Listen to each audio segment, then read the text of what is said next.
Продолжуваме сега со живите мртовци, ова ќе биде втор дел. И прво да прочитаме еден стих кој што Борче го погоди, ама половина го погоди. Стихот од Откровението, не 18 глава, но 18 стих е. А каде е главата? Откровение 11 глава, 18 стих. Ја би сакал брат Борче да го прочита од Константинов преводот со микрофон и да слушнеме што се зборува. Откровение 11 глава, 18 стих.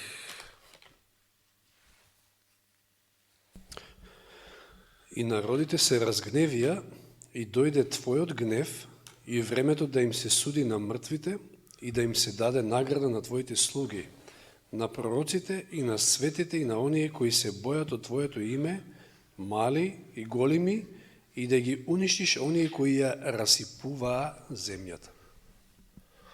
Благодарам. Ја слушавте последната реченица? Да ги уништиш оние што ја расипуваат.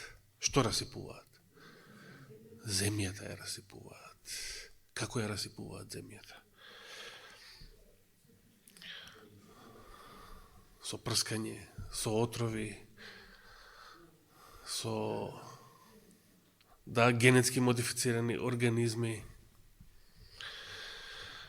Што друго? Многу што.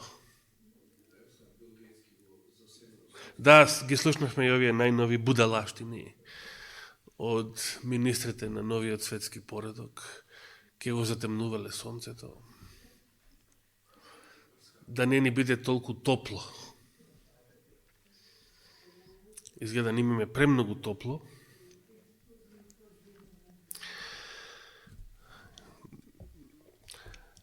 Да се вратиме сега на Битие пак, 6 глава.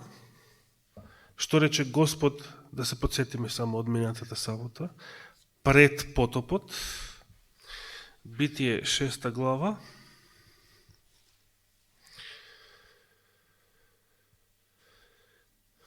Почнуваме од 11 стих.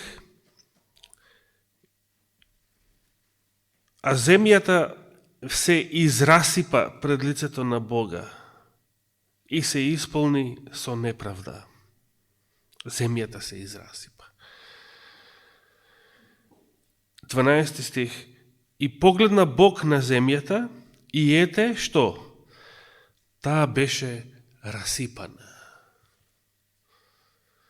Бидејќи секое суштество беше се отклонило од својот пат на земјата. Еве го и тој израз, расипана земја. И ние го одговоривме прашањето зошто Господ воопшто решил да направи потоп и зошто склучил завет само со Ное и зошто Ное требало да изгради ковчег во кој што нема место за еден куп луѓе, туку само за многу малку, што значи Господ однапред знаел дека другите нема да се покајат. Другите нема да поверуваат. И тоа сега го поставивме тоа прашање, како е тоа можно? Толку милиарди луѓе, само овие 8 души. Што и апостол Петар го споменува тој факт во своето прво соборно послание, ако отвориме таму, во 3 глава, каде што потопот го толкува како образ или предслика на крштевањето. Прво послание на апостол Петар, 3 глава, во контекст на Христовото воскресение, смрт и воскресение, од 18 стих па надолу. Бидејќи и Христос, за да не доведе кај Бога, еднаш пострада за гревовите наши, праведник за неправедните, вистина умре по тело, но оживеа со духот. Во него, откако слезе, им проповеда и на духовите кои беа в затвор, кои некогаш не се покорија кога Божијата долготрпеливост ги очекуваше во времето на Ное, при правењето на ковчегот, во кој малкумина, односно 8 души се спасија од водата. Образецот на таа вода крштавањето, но не отстранувањето на телесната нечистотија, туку ветувањето на Бога добра совест, не спасува сега и нас преку воскресението на Исус Христос, кој откако се вознесе на небото е одесно на Бога, а кому му се покоруваат ангелите, властите и силите. Многу прекрасен текст. Значи,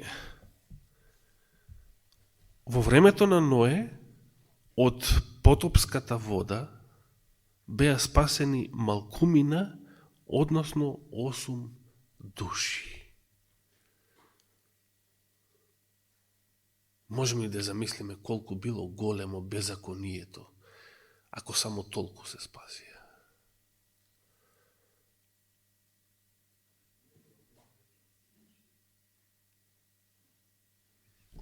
Дали ова нормално? Еве и сега светото секојаш бил расипан. Еве и сега е порасипан од било кога порано. Па дали само 8 души ќе се спасат? Да, Господ рече, кој ќе дојдам, ќе најдам ли вера на земјата. Но дали само 8 души ќе се спасат?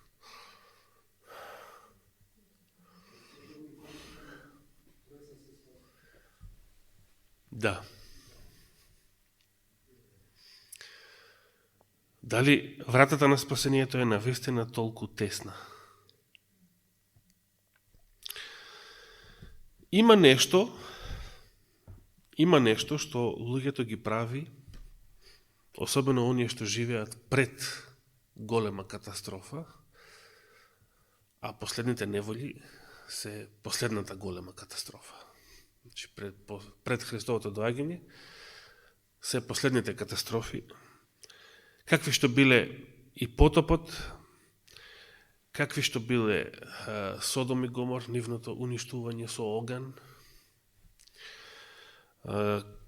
уништувањето на Ерусалим, на Вавилон, на еден куп локални катастрофи за кои што не известува Библијата. За сите нив имаме случај дека само многу малку се спасуваат.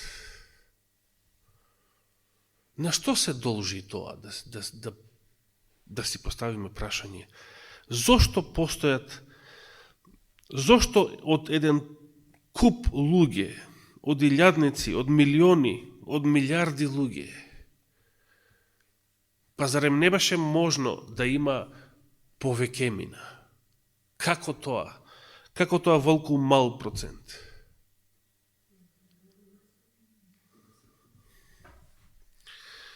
Постои нешто, има луѓе што не веруваат, што се тврдокорни неверници. Се сеќавам еден штипјанец со брат Миле, кога одевме на колпортажа на времето. И тој се фалеше дека бил во Русија, во Санкт Петерсбург, и таму наводно го прашале, русите го прашале, од кај си ти? Од Македонија. И сега наводно русите го прашале, а од каде од Македонија? И како да е широк поим за една Русија, Македонија е широк поим. И рече од Штип. И наводно русите го пофалија, а вие штипјани сте многу големи револуционери.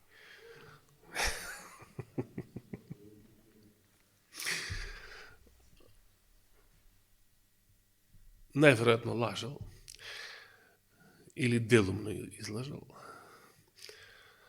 Но нема да заборавам кога рече: не сакам да се спасам, нека изгорам во пекло, не сакам да се спасам. Сакам да горам. Постојат и такви. Да речеме, во времето на Ноа имало некои што велеа: сакам да се удавам, нека дојде потоп, сакам.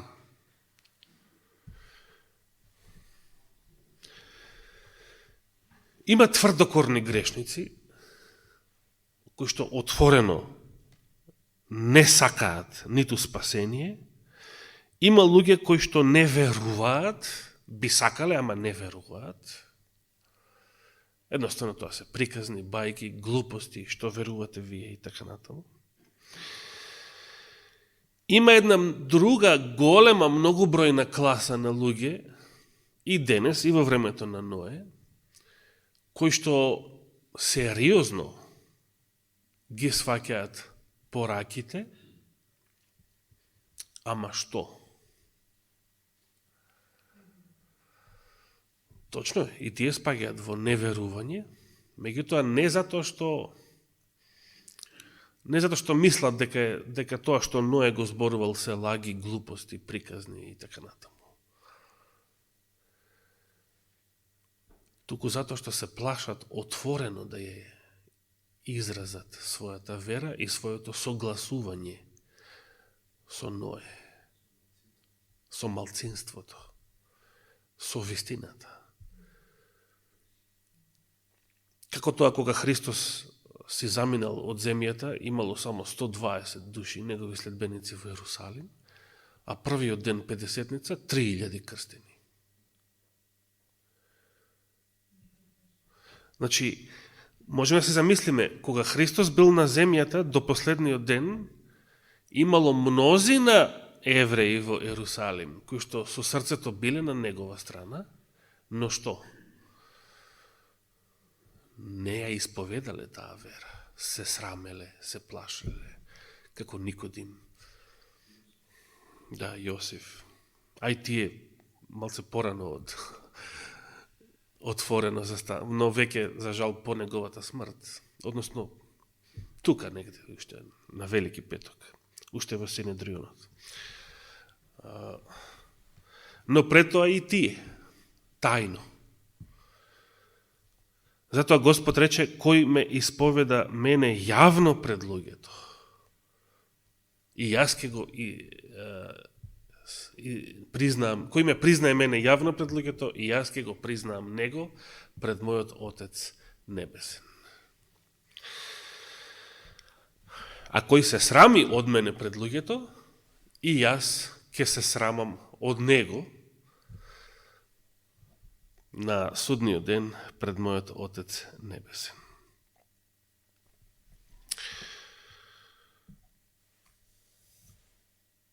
Постојат и многу колебливи луѓе кои што си велат: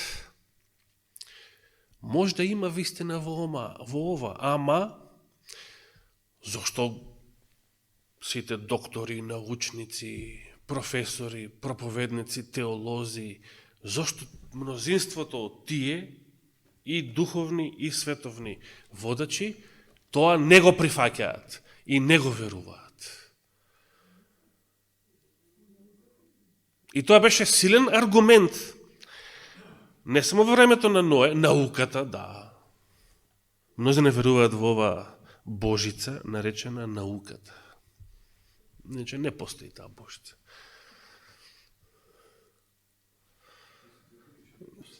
Како и сите други, да, лажни идоли. Да завртиме во Евангелие по Јован, 7 глава. Евангелие според Јован, 7 глава.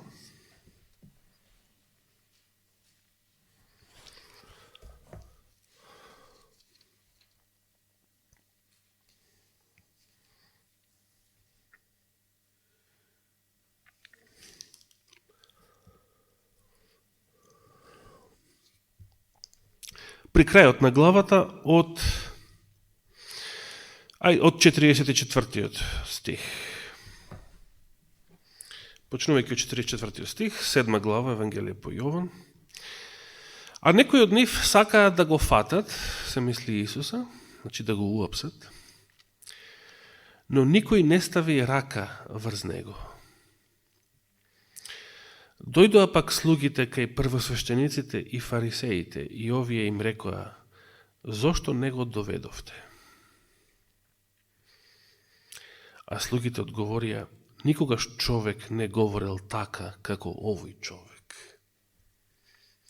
И замислете, била испратена полиција да ве уапси и полицијата наместо да ве уапси се воодушевила од вас. Не, се воодушевила.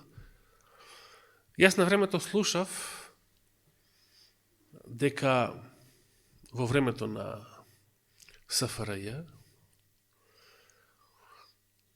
во овие редови бил присутен и некој удбаш, испратен за да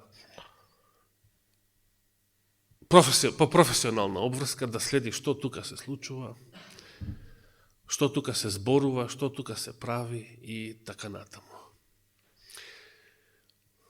И за еден конкретен таков агент се зборува дека толку му се допаднало, што потоа продолжил по слободна волја. Односно, веќе сакал непрофесионално, туку сакал и лично да доаѓа тука. Не се сеќавам кој бил, што бил и така натаму. Само се сеќавам на такви муабети од порано. Продолжуваме со текстот. Тогаш им одговорија фарисеите, 47 глава, стих се извинувам, да не се прелагавте и вие. Значи, и вие се излажавте. И вие се измамивте. 48 стих. Поверувал ли некој од властите и фарисеите во него? Со други зборови, зошто нашите учени теолози, зошто нашите книжевници, зошто нашите законици, зошто нашите свештеници не поверувале во него? Подоцна, после 50-ница читаме, илјадници души, 3000, 5000, дури читаме таму на почеток во Дела, и многу свештеници се обрнува кон верата. Се мисли на левитските, на еврејските свештеници, други и немало. Но кога бил Исус на земјата, мнозина од тие идни илјадници, обратеници, тогаш молчеле, се срамеле, се плашеле. Молчеле, се срамеле, се плашеле. И тоа бил аргумент и за мнозина тоа и ден денес е така. Зошто цел свет не верува така? Па зошто на телевизија не се збори ова? Еднаш ми рече еден, па тоа да беше вистина, па ќе го кажеја на телевизија. Боже, медиумите се вистинолюбиви организации, кои што се трудат да ги информираат сите луѓе за вистината.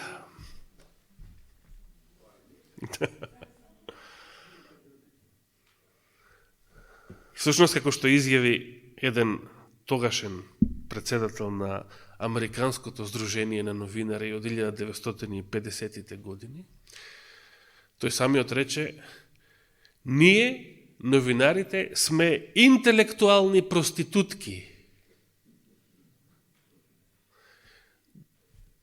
Има богати луѓе позади нас кои што ги влечат конците, тие ги влечат, а ние играме. Негови зборови.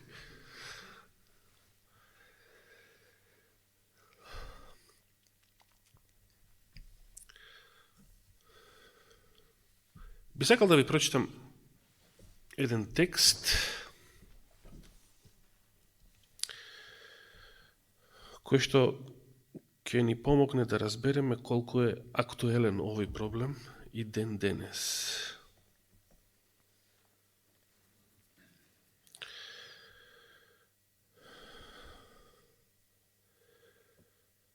Знаете, во текот на изминативе 13 и повеќе месеци, во врска со корона пандемијава и со било што поврзано со неа, сме чуле и сме прочитале еден куп информации и еден куп дезинформации.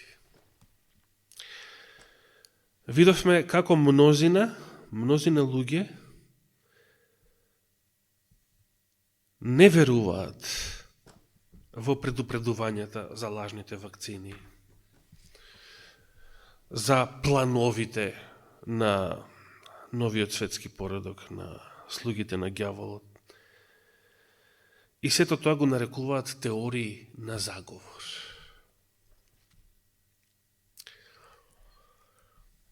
Денојава прочитав еден текст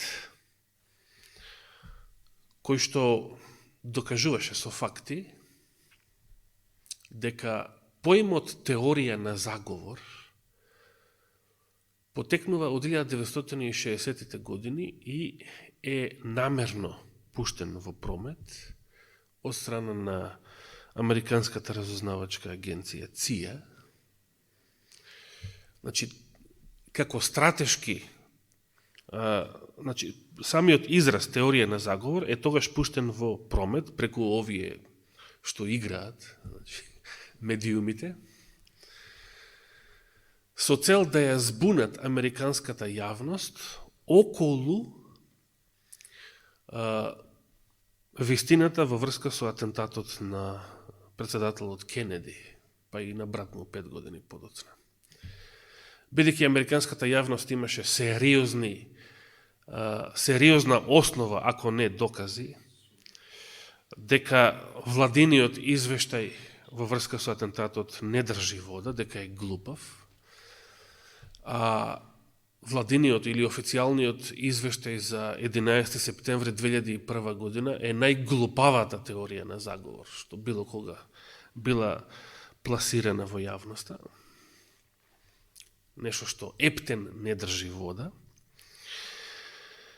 И бидејќи јавноста не веруваше во владиниот, во официјалниот извештај, кој што е лага, се разбира, затоа беше пуштена таа патка секој оној што не верува и тврди поинаку во врска со атентатот, а тој е теоретичар на заговор.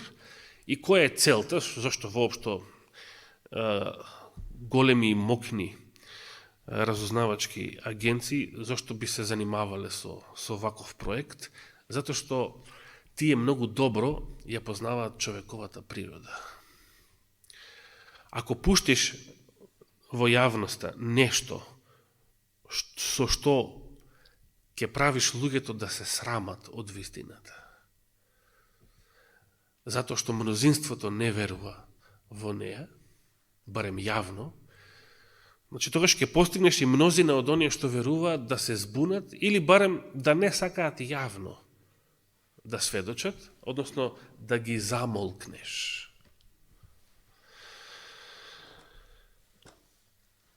Во текот на изминативе 13 месеци слушнавме многу работи што спаѓаат во теорија на заговор.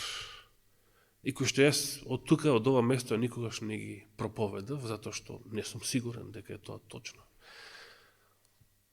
Пример, еве што ми доаѓа на ум, дека 5G антените во комбинација со коронавирусот или со вакцината за вирусот ќе произведат страшни последици кај луѓето, ќе ги убиваат и така натаму. Јас не можев такво нешто. Има луѓе што штом ќе прочитаат нешто сензационално, одма непроверено, не сварено, одма и тие да го пренесат. Земјата била рамна, одма и тие, стварно земјата била рамна. или ова или она, веднаш не може така, како така.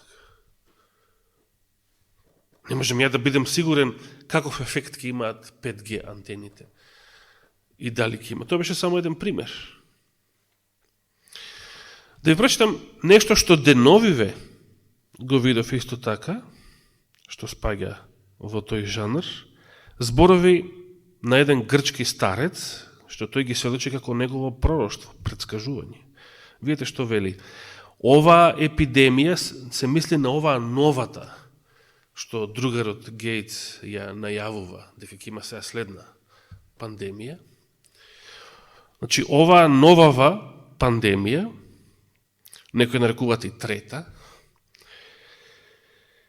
ќе ги таргетира и ќе ги погоди сите оние кои што ја прибиле вакцината. И продолжува и вели, затоа што вакцината во врска со COVID-19 во комбинација со новата непозната или следна епидемија ќе произведе страшни болести досега невидени врз телата на луѓето. И сега постојат луѓе кои што овие работи ги проповедаат, познавам и поранешни адвентисти кои што тоа го проповедаат. И веројатно сте чуле дека мнозина вакви најави ги поврзуваат со Откровение 16 глава, првото зло, првото од 7 зла. Како гласи првото од 7 зла? Откровение 16 глава.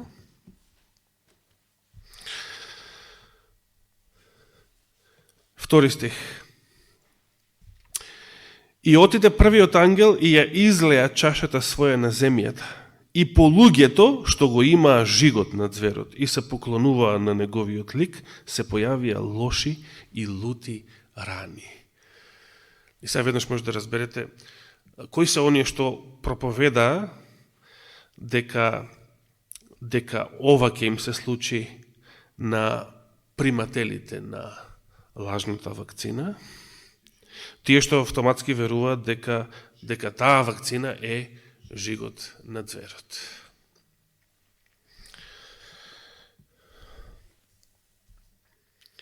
Но, била или не била жигот на зверот, кај мнозина луѓе во светот се имаат појавено досега лоши и лути рани.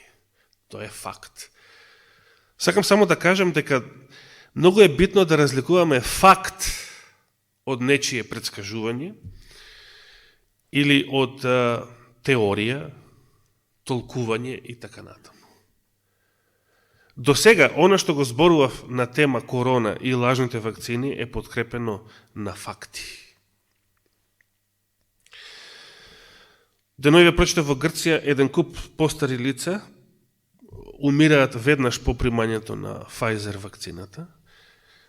Оние што досега мнозина голем процент умреа од AstraZeneca вакцината затоа што предизвикува згручување на коагулација на крвта и наводно е прекината во незината употреба или повлечена.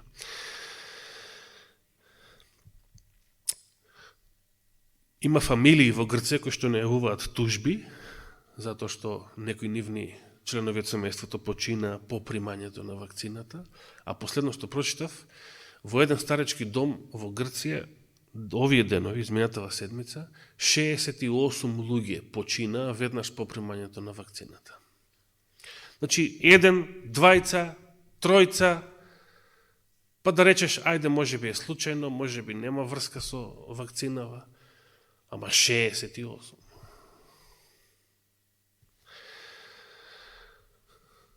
Постојат и многу фотографии што сум ги видел, од Запад претежно, за еден куп кожни болести по лицето и по целото тело за луѓе кои што ја прима ова или она лажна вакцина. И нас сето тоа не изненадува.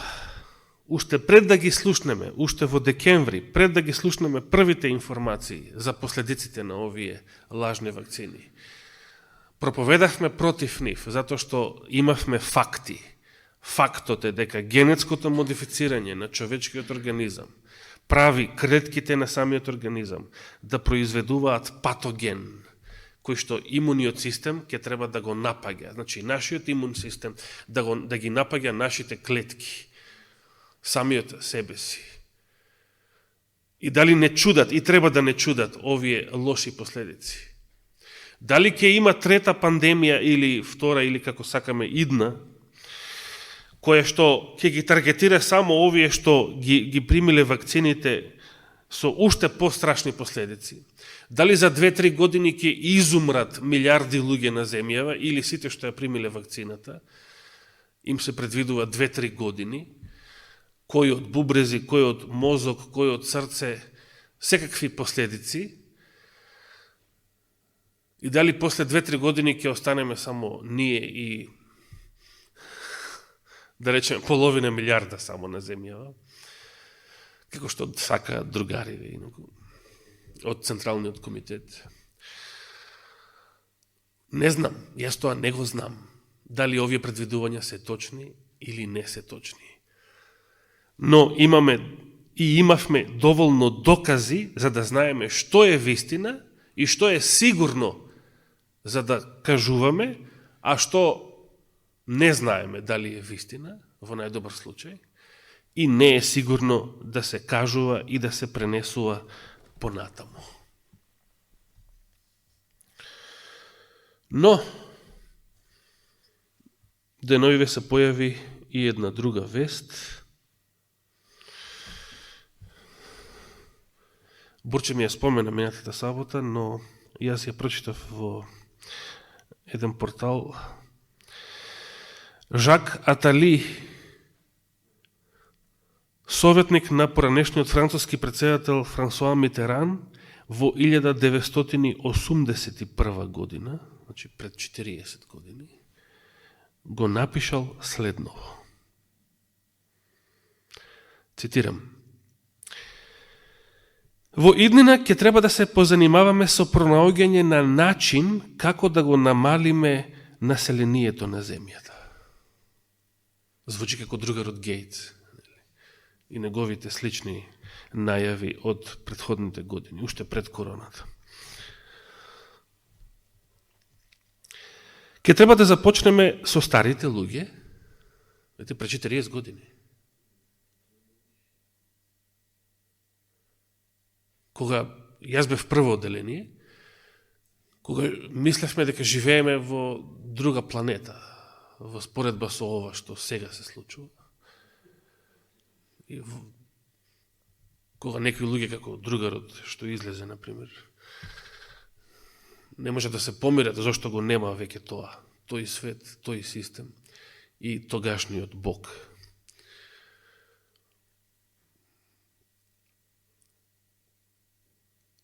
Но ова се зборувало и за ова се пишувало на Запад уште тогаш. Ке почнеме од старите луѓе, бидејќи штом преминат 60-65 годишна возраст, луѓето живеат подолго отколку што произведуваат и тоа скапо го чини целото општество. Со други зборови, старите луѓе и пензионерите се терет. Понатаму, значи прво старите луѓе. Понатаму следат оние слабите. Сега шо е тоа слаби? Значи, да, биолошки, ранливи, послаб имунитет,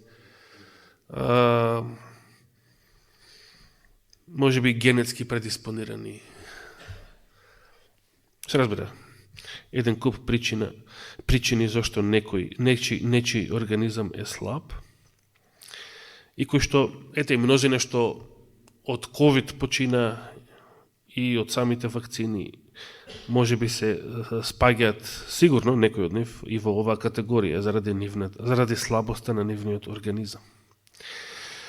Потоа следат оние што се бескорисни, кои што ништо не предонесуваат за општеството, а такви ќе ги има се повеќе и повеќе.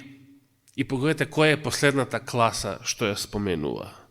Значи, старди, слаби, бескорисни, и последната класа, и потоа на крај оние најглупавите. Значи, можете да бидете и млад, и да произведувате, да предонесувате за општеството, да не сте и меѓу послабите организми, но ако сте глупави, тешко вас, според Жак Атали. А што значи тоа? Кои се глупавите според него? Како он ги дефинира овие луѓе? Ке прескокам некои изјави во врска со еутаназијата кој што ги споменува. Меѓутоа, видите што вели понатаму. Се разбира, нема да ги погубуваме луѓето или да правиме концентрациони логори. Но, ќе се ослободиме од нив така, што ќе ги натераме да поверуваат дека тоа е за нивно добро.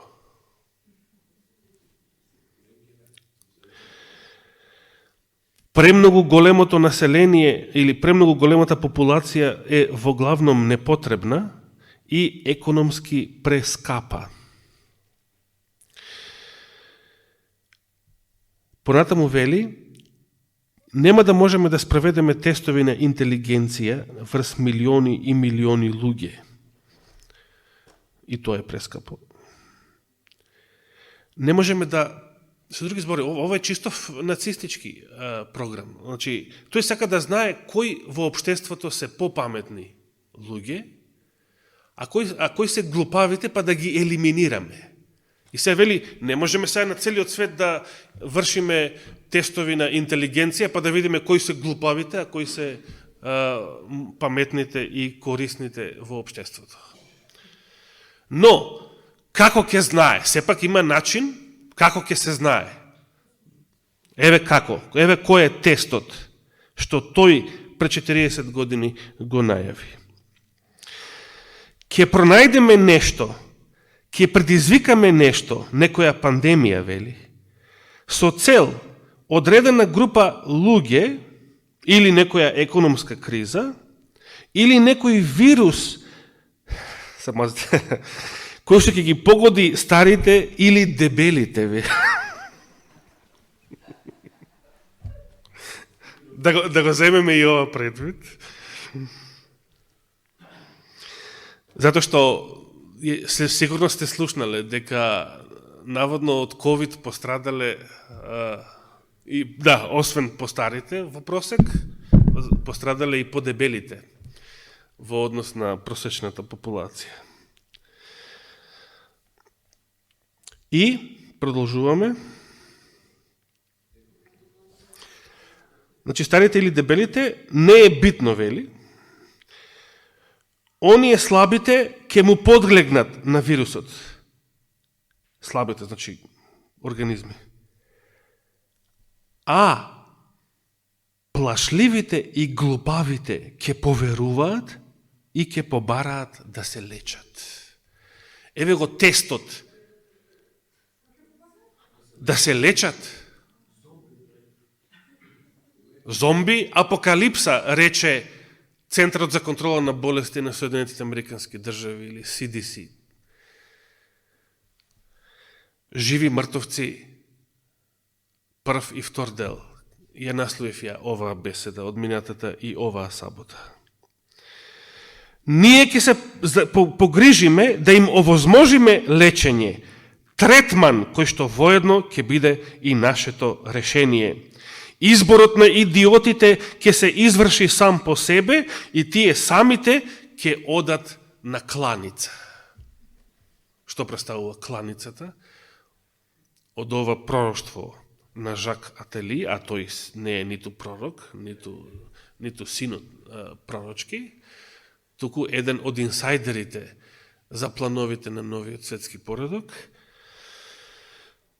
Сега за сега тоа се лажните вакцини и ние се уште живееме во првата фаза од нивното тестирање врз кого? Врз глупавите. Не се тоа мои зборови, не ги дискриминирам јас така луѓето, туку овие нацисти на кои што медиумите, владите и еден куп население, значи мнозинството, продолжува да им верува. Епа слава на Бога, браќи и сестри, што не спаѓате меѓу овие. Ова класа, која што Жак Атали ја нарече идиоти по природна селекција, и глупави, а исто така и плашливи, со нас изгледа ќе треба да превземат поинакви мерки во иднина. Но сега за сега се уште постојат мнозина. Ај не ме чуди светот. Не ме чудат еден куп други христијани.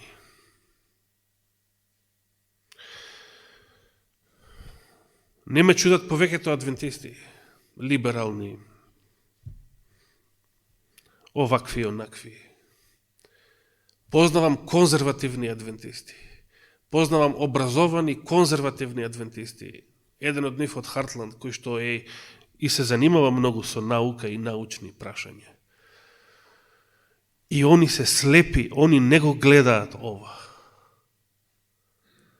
Многу е лошо да бидеш и паметен, можеш да бидеш и образовен, и конзервативен верник, згора на сето тоа, и научник ако треба, стручник во некоја област, но ако и се кланяш на божицата наречена наука, и ти ке спаднеш во класата на идиотите и на глупавите, кои што ќе бидат елиминирани на начинот на кој што овие глобални фашисти го испланирале многу одамна.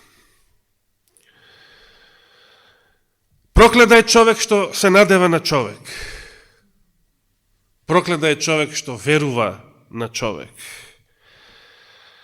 Благословен е секој оној кој што верува на Словото Божјо, но не онака површно, туку кој што истражува и Словото Божјо, и она што се проповеда, и она што се кажува на вести, истражува и само за она што е добро се држи и го прифаќа. Ние живееме во ова време, не знаеме што ќе донесе блиската иднина, не знаеме кои ќе бидат сите последици на целата ова операција и до кога сето ова ќе трае. Само едно знаеме, дека додека веруваме на Божјето Слово, сме сигурни.